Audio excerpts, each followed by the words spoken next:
Hello, everybody, and welcome back to the Richmond Guides Travel Talks. I know it's been a little bit since the last episode, but me, Jonathan, your travel guru, is back in action, and I have done quite a bit of research and quite a bit of traveling myself. Over the last 4 weeks or so, I have traveled on multiple different cruise ships, and I've got a few more on the way. But I wanted to get back into that mini session that I talked about a few weeks ago, and right now, we're going to talk about one of the ships I just recently went on. I had the opportunity to go on to a Disney Vacation Club charter cruise on the Disney Magic. This ship I've been on for over 50 nights in total. It's amazing, right? Crazy, crazy, crazy. I've been on a week-long Caribbean cruise, a 10-night Western Med, a 12-night Baltic States, and a 12-night Greek Isles cruise, on top of the recent 5-night double dip into the brand new private destination, Lookout Key at Lighthouse Point. We also got to see Castaway Key as well for this cruise. It was amazing, very well done, but let's actually get into the details and talk about the Disney Magic and why I love it so much. The Disney Magic was originally built between 1996 and 1998, and was finally christened on the 16th of September in 1998. So yes, this makes this one of the oldest ships, the oldest at that, in all of Disney's entire fleet.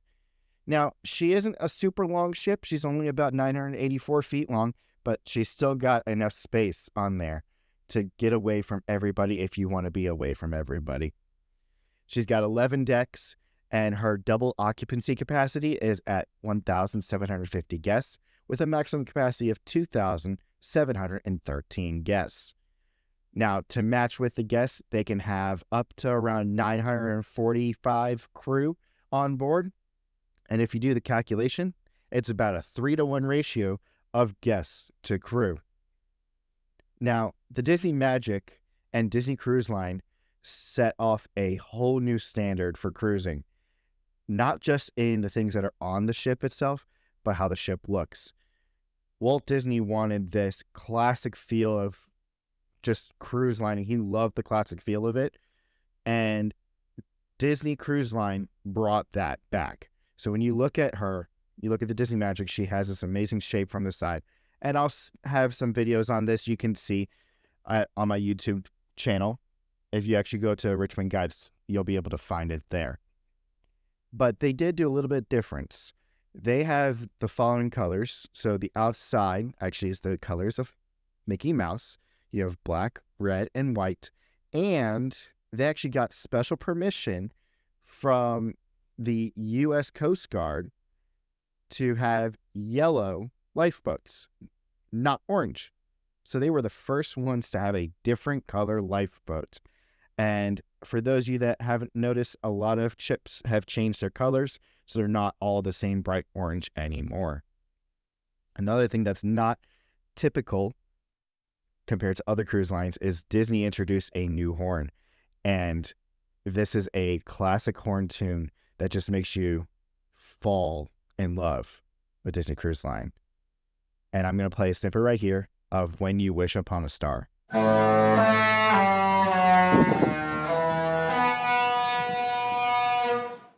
Now, I do have to thank the DisneyCruiseLineBlog.com for being able to find a download of that sound, because I went through all my files and I just couldn't seem to find one time when I had the horn going.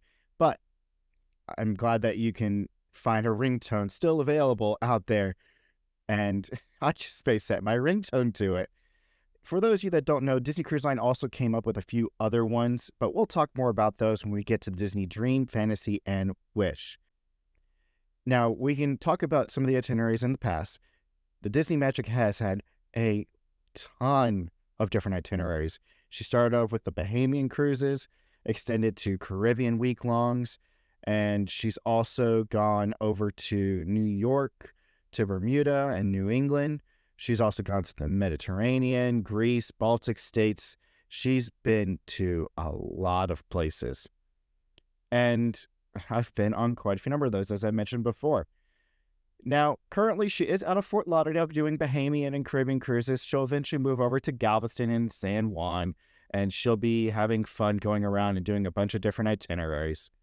So make sure you guys take a look. If you want to get on a cruise, let me know. I can take a look and see where she's out to next. But let's actually talk about some more of the inner workings of the ship itself. If you haven't heard before, Disney Cruise Line does not do your traditional dining. They have what's called a rotational dining system, in which they have 3 main restaurants you go to. They have the one original that hasn't been changed, a little bit of updates here and there, Lumiere's. And if you don't know, Lumiere's is based off of the candlestick from Beauty and the Beast. And they also have 2 other restaurants, which I finally had the chance to be able to see. Rapunzel's Royal Table, brand new to the ship, coming out of a dry dock not too long ago, and Animator's Palette. Now, Animator's Palette was original, classic. I love the original way, but they updated it a little bit, and I love this fashion as well. Each restaurant has their own menu. Each restaurant has their own little thing that they do. In Rapunzel's Royal Table, it is a whole, you've got a sing-along, they play music, there's a dance in there, and it is a blast to be in there. The theming is just amazing, and you'll have to take a look at some of the pictures and videos that I've posted. With Lumiere's, it is the classic feel of the Disney Cruise Line ships. You go in, it feels like a royalty aspect because it is based off of Beauty and the Beast. Nice touches in there. You can see the roses in there from the West Wing. You also have a bunch of different other, like a giant painting mosaic in the back. It's just gorgeous to see in there. And they have an amazing menu on there. One of the best things on there, the Chateaubriand, amazing. And Animator's Palette. Animator's Palette has 2 different situations. You have a original Animator's Palette feel where it starts with black and white and eventually becomes color.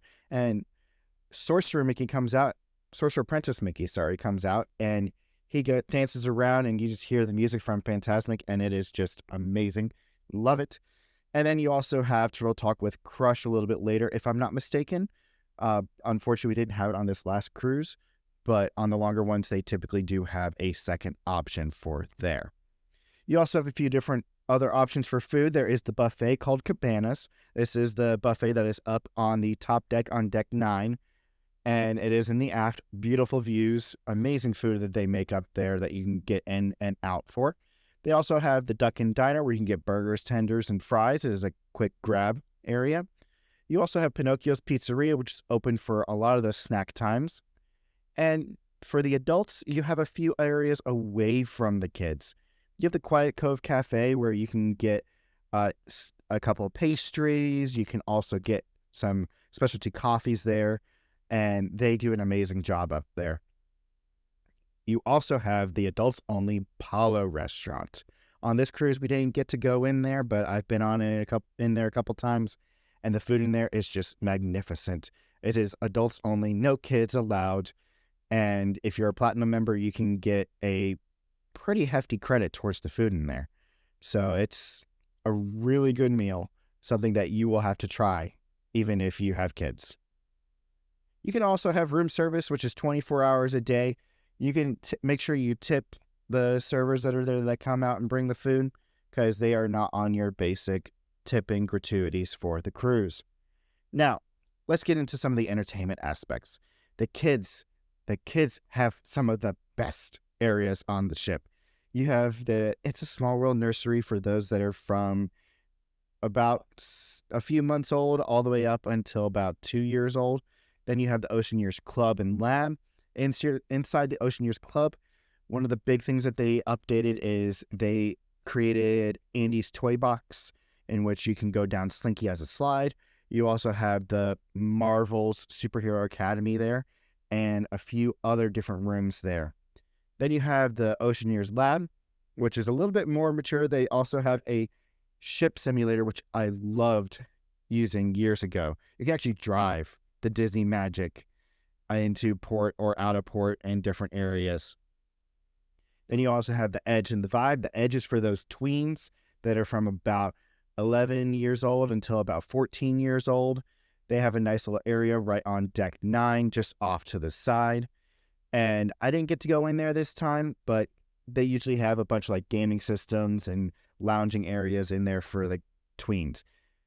The Vibe is up in a higher deck level on the Disney Magic. It is up in one of the stacks. It used to be called the Stack, but now called the Vibe. It is an amazing teen area, nice place to chill, video games. They sometimes do karaoke and just a bunch of different things you can do up there. It is a good time for the teenagers.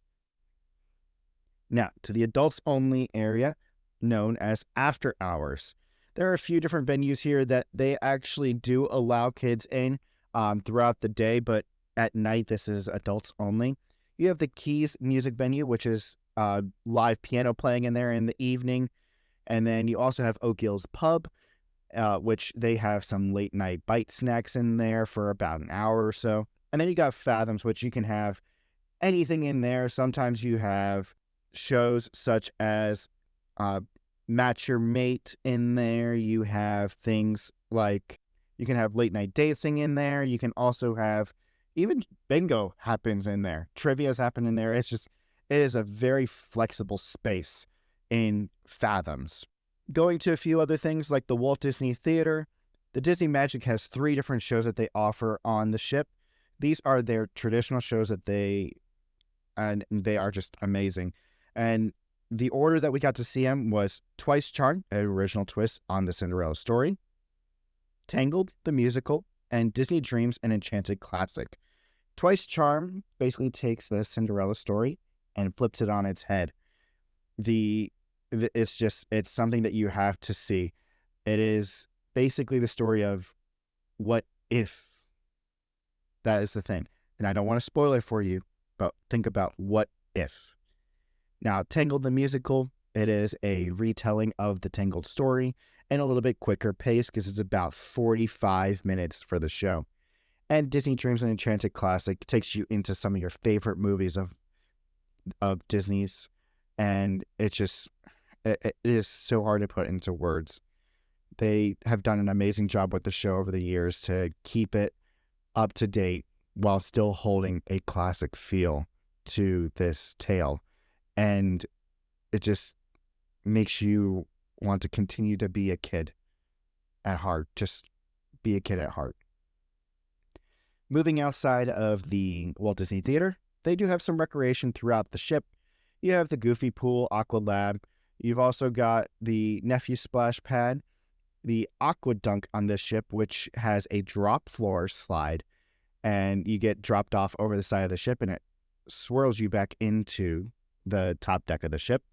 You also have the Quiet Cove Pool. You also have the gym and Senses Spa. On this last go around that I had, my family and I, we all got the Rainforest Room at Senses Spa. This was an amazing deal that they had. It was a really good deal for us. And you could go in there. They had a couple different sauna rooms. They had a couple different rain showers, some heated chairs that you could just lay down on and just relax and just be away from everything. It was an amazing, amazing design. Great place to go just to relax away from everything. And of course, they offer updated technology in the gym. When we talked to one of those people in the spa, they're like, oh yeah, they completely updated the entire gym in 2023 when the ship went to dry dock. So it was pretty much relatively new gym equipment in there. And it was cool to see that. Now, outside the spa, they do have a bunch of different shops and boutiques. You got Mickey's Main Sale, which has a lot of your basic Disney stuff that is Disney Cruise Line oriented. And then you also have a couple different stores as well that have like your watches, your jewelry, and just a bunch of different options throughout the ship.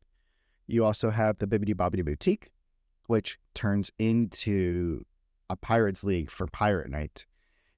One of the things that was really cool on this last cruise we went on with the 5 nights, we were able to be in each restaurant for a night, and we were also able to have 2 separate menus that were outside of it. We had a welcome aboard menu and we had a pirate night menu, and it was cool to see all the different little kids becoming pirates. And some of them actually went to the Bibbidi Bobbidi Boutique for this to see what they've done. It's just amazing. overall, the Disney Magic is an amazing ship. It is a classic ship with classic feels to it.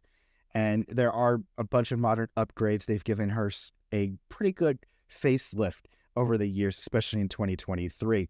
They added a lot of electronics to it. They've added a lot of circuitry. Like in the staterooms, they actually increased the number of plugs that you can have there. And they added traditional American plugs in there for your basic plug-in. So like you can have more items plugged in to charge overnight rather than selecting, oh, we're going to charge this or we're going to charge this. The staterooms are still amazing, great comfort. The balconies are amazing on this ship. I've seen pictures of the suites and they are amazing. If you get the opportunity to go on the Disney Magic, take that chance, take that dive, go into the adventure with the Disney Magic, because she gets to some places that some of these other ships won't be able to get ever. And I believe the Disney Magic is one of my favorite ships of all time. And I may have to rearrange my top 5 list after this research. But that's pretty much what I got for you guys today about the Disney Magic. I will go a little bit more into it about the actual cruise itself on a video at some point. So make sure you guys are subscribed onto the YouTube channel. If you guys haven't subscribed here yet, go on to Apple Podcasts, go to Podcasts, or go to Spotify, wherever you're listening to this. Make sure you hit the subscribe button and be sure that you are following along with any future podcasts. I hope you guys enjoyed this episode talking about the Disney Magic. If you did, make sure you give us a rating, and I will see you guys in the next adventure.